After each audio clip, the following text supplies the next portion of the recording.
ગુજરાત રાજ્ય ટ્રાફિક બ્રાન્ચના આઈજીપી શ્રી મનોજ નેનામાએ આજે વાવ થરાદ જિલ્લાના થરાદ પોલીસ સ્ટેશનની મુલાકાતે આવ્યા હતા, જ્યાં પોલીસ ઇન્સ્પેક્ટર એટી પટેલ દ્વારા આઈજી સાહેબ તેમજ વાવ થરાદ જિલ્લા પોલીસ વડા ચિંતન તારૈયા સાહેબનું પુષ્પગુચ્છ આપીને સ્વાગત કર્યું. ગુજરાત સરકાર અને નાયબ મુખ્યમંત્રી શ્રીના નવા અભિગમ મુજબ આઈજી કક્ષાના અધિકારીઓએ વિવિધ પોલીસ સ્ટેશન તેમજ એસપી ઓફિસોની મુલાકાત લઈને કામોનું નિરીક્ષણ કરવું અને એસપી શ્રીને જરૂર મુજબ માર્ગદર્શન આપવું, પોલીસ દ્વારા લોકોની રજૂઆતની તપાસ યોગ્ય થાય છે કે નહીં તેની તપાસ કરવી, લોકોની સમસ્યાઓનો યોગ્ય નિકાલ થાય છે કે કેમ તેવા વિવિધ મુદ્દાને ધ્યાને લઈને આજે ગુજરાત રાજ્ય ટ્રાફિક બ્રાન્ચના આઈપીએસ શ્રીએ થરાદ પોલીસ સ્ટેશનની મુલાકાત લીધી હતી અને 12 જેટલા અરજદારોને બોલાવી તેમની રજૂઆત પણ સાંભળી. Suresh Galchar, DNR news, Vav Tharad.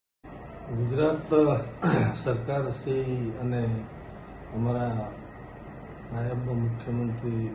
શ્રીના એક આ નવા અભિગમથી આ એક દરેક જિલ્લામાં આઈજી કક્ષાના અને ડીઆઈજી કક્ષાના અધિકારીઓએ મહિનામાં એકવાર મુલાકાત લેવાની જે પ્રથા ચાલુ કરવામાં આવી છે, તેમાં ખાસ કરીને જે પોલીસ સ્ટેશનોમાં અને એસપી ઓફિસોમાં જે કામગીરી ચાલે છે એનું પ્રોપર મૂલ્યાંકન કરવું, જરૂર જણાય એસપીસીને જરૂરી માર્ગદર્શન આપવું, પોલીસ દ્વારા જે અરજી તપાસ કે જે ગુનાઓની તપાસ જે પ્રોપર અને યોગ્ય દિશામાં થઈ છે કે કેમ એનું મૂલ્યાંકન કરવું. જે થરાદ પોલીસ સ્ટેશન ખાતે 12 જેટલા અરજદારોને રૂબરૂ મુલાકાત આપવામાં આવી, તમામને સાંભળવામાં આવ્યા, એમની કામગીરી પ્રોપર થઈ છે કે કેમ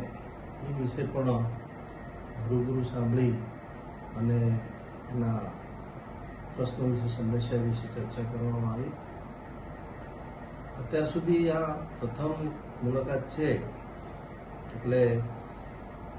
આ જે કાર્યવાહી યોગ્ય જણાય છે એવું માનીએ છીએ, પરંતુ જેમ જેમ મુલાકાતો, વિઝિટો વધશે, જેમ જેમ અરજદારો અથવા સામાન્ય માણસો સંપર્કમાં આવશે અને એમની સમસ્યાનો યોગ્ય નિકાલ થાય છે કે કેમ એ આપણે ચોક્કસપણે જાણી શકીશું.